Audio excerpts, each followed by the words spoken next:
ஏன்னா அவங்களுக்கு இன்னும் அந்த பயம் அந்த போல அந்த இடிச்சது. ஏன்னா ஒரு 100 கிலோமீட்டர் ஸ்பீட்ல போய் முட்டிருக்கோம். அன்னைக்கு செத்துருந்தோம்னா இன்னைக்கு எங்களுக்கு பாலுங்கிற மாதிரி 18 வருஷம் 14 years. ஆமா 14 இயர்ஸ் ஆயிருக்கும். எங்க 2 பேருக்கு அழகா ஒரு போட்டோ போட்டு நிம்மதியா வீட்டுல வந்து வடை பாயாசம்லாம் சாப்பிட்டு இருந்திருப்பானுங்க. ஸோ அந்த மாதிரி அதுக்கு கூட நான் வந்து என்ன பண்ணேன்னா அந்த வண்டிக்காரங்க மேலேயோ யார் மேலேயும் நான் கோவப்படல, இவன் மேலேயும் கோவப்படல.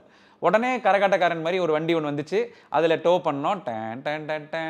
அப்போ கூட நான் அவ்வளவு பயத்துல உட்கார்ந்திருக்கேன். அந்த பேனட்லாம் உடைஞ்சு எவ்வளவு தூரம் ஸ்டேரிங் பக்கத்துல அந்த மியூசிக் சிஸ்டம் இருக்கும்ல, அது வரைக்கும் உடைஞ்சிருச்சு. டச் ஸ்கிரீன் கிடையாது. யூ ஹேவ் டு இப்படி பண்ணி சவுண்ட் ஏத்தணும், அந்த இதுதான்.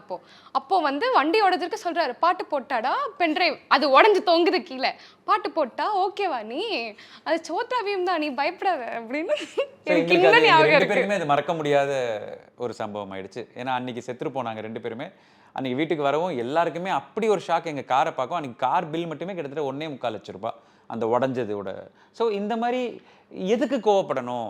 எவனோ ஒருத்தன் அவர் 2 வீலர்ல போறப்ப அவர் ஜர்க்குக்கு அப்படி ஒரு கட் அடிச்சுட்டு போறாரு, நம்ம வண்டியில ஒரு கோடு போட்டு போறாரு, உடனே அவரை பிடிச்சி விரட்டி மூஞ்சி அடிச்சு என்ன ஆக போகுது? ஒன்றும் ஆக போறதில்ல. அதுக்கு பதிலாக அதை முடிச்சுட்டு வீட்டுக்கு வரும்போது அப்பா என்னப்பா நல்லபடியா போச்சா வேலைன்னு கேட்கறதுக்கு ஒரு பிள்ளை இருக்கா. இவ வந்த அப்புறம் எல்லாமே டோட்டலா மாறிடுச்சு.